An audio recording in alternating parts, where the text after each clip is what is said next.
Chapter 15. Bean's Secret Cider Cellar. Mr. Fox examined the wall carefully. He saw that the cement between the bricks was old and crumbly, so he loosened the brick without too much trouble and pulled it away. Suddenly, out of the hole where the brick had come, there popped a small, sharp face with whiskers. "Go away," it snapped. "You can't come in here. It's private." "Good Lord," said Badger, "it's a rat." "You saucy beast," said Mr. Fox. "I should have guessed we'd find you down here." "Go away," shrieked the rat. "Go on, beat it. This is my private pitch." "Shut up," said Mr. Fox. "I will not shut up," shrieked Rat. "This is my place. I got here first."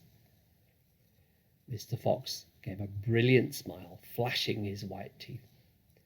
"My dear Rat," he said softly, "I am a hungry fellow, and if you don't hop it quickly, I shall eat you up in one gulp." That did it. Rat popped back fast out of sight. Mr. Fox laughed and began pulling more bricks out of the wall. When he had made a biggish hole, he crept through it. Badger and the smallest fox followed him in. They found themselves in a vast, damp, gloomy cellar. "This is it!" cried Mr. Fox. "This is what?" said Badger. "The place is empty." "Where are the turkeys?" asked smallest fox, staring into the gloom. I thought Bean was a turkey man." "He is a turkey man," said Mr. Fox, "but we're not after turkeys now. We've got plenty of food." "Then what do we need, Dad?" "Take a good look round," said Mr. Fox. "Don't you see anything that interests you?" Badger and the smallest fox peered into the half-darkness. As their eyes became accustomed to the gloom, they began to see what looked like a whole lot of big glass jars standing upon shelves around the walls. They went closer. They were jars. There were hundreds of them, and upon each one was written the word cider. The smallest fox leapt high into the air. "Oh, Dad," he cried out, "look what we found. It's the cider." "Exactly," said Mr. Fox. "Tremendous!" shouted Badger. "Bean's secret cider cellar," said Mr. Fox. "But go carefully, my dears. Don't make a noise. This cellar is right underneath the farmhouse itself." "Cider," said Badger, "is especially good for badgers. We take it as medicine. 1 large glass 3 times a day with meals, and another at bedtime." "It will make the feast into a banquet," said Mr. Fox. While they were talking, the smallest fox had sneaked a jar off the shelf and was taking a gulp. "Wow!" he gasped. "Wow-wee!" You must understand this is not ordinary weak fizzy cider one buys in a store. This was the real stuff, home-brewed fiery liquor that burns in your throat and boils in your stomach. "Ah!" gasped the smallest fox. "This is some cider." "That's quite enough of that," said Mr. Fox, grabbing the jar and putting it to his own lips. He took a tremendous gulp. "It's miraculous," he whispered, fighting for breath. "It's fabulous. It's beautiful." "It's my turn," said Badger, taking the jar and tilting his head well back. The cider gurgled and bubbled down his throat.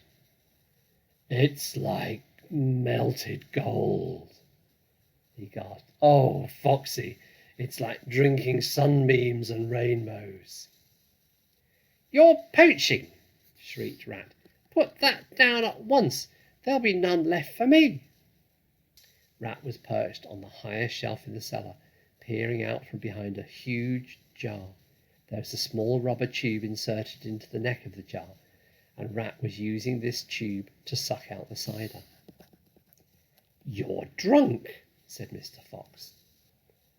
"Mind your own business," shrieked Rat. And if you great clumsy brutes come in here and messing about, we'll all be caught. Get out and leave me to sip my cider in peace. At that moment they heard a woman's voice calling out in the house above them. Hurry up and get the cider, Mabel, the voice called.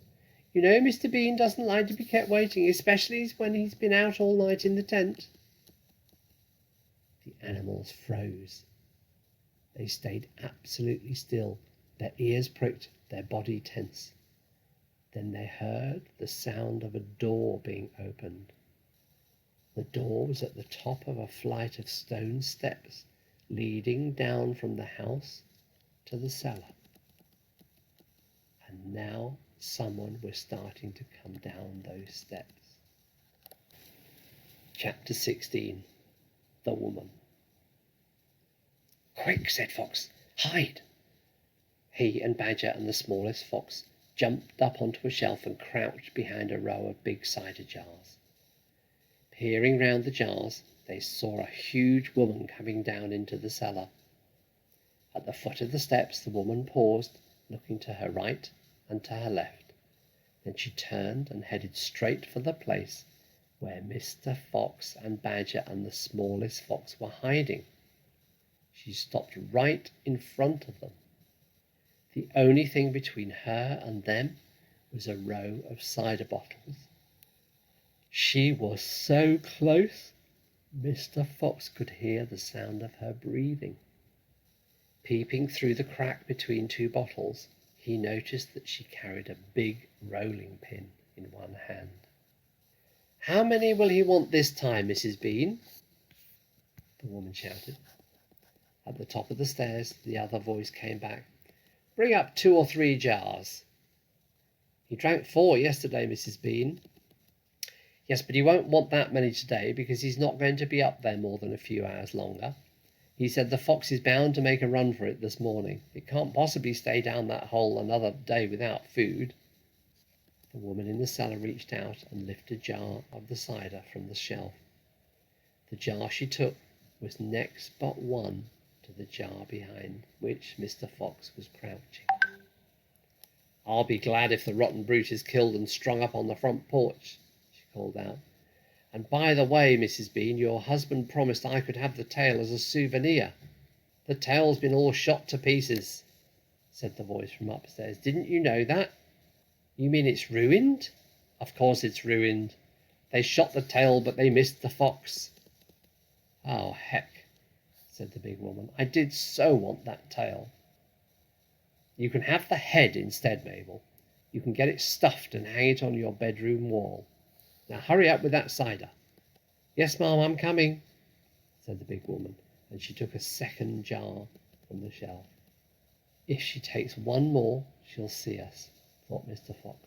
He could feel the smallest fox's body pressing tightly against his own, quivering with excitement. Will 2 be enough, Mrs. Bean, or shall I take 3? Oh, my goodness, Mabel, I don't care so long as you get a move on. Then 2 it is, said the huge woman, speaking to herself now. He drinks too much anyway. Carrying a jar under each hand, and with the rolling pin tucked under one arm, she walked away across the cellar. At the foot of the steps she paused and looked around, sniffing the air. There's rats down here again, Mrs. Bean. I can smell 'em. Then poison them, woman, poison them. You know where the poison's kept. Yes, ma'am, Mabel said. She climbed slowly out of sight up the steps. The door slammed. Quick, said Mr. Fox. Grab a jar each and run for it. Rat stood on his high shelf and shrieked. What did I tell you? You nearly got nabbed, didn't you? You nearly gave the game away. You keep out of here from now, and I don't want you around. This is my place. You, said Mr. Fox, are going to be poisoned. Poppycock, said the rat. I sit up here and watch her putting the stuff down. She'll never get me. Mr. Fox and Badger and the smallest fox ran across the cellar, clutching a gallon jar each. Goodbye, Rat, they called as they disappeared through the hole in the wall. Thanks for the lovely cider. Thieves, shouted Rat. Robbers, bandits, burglars.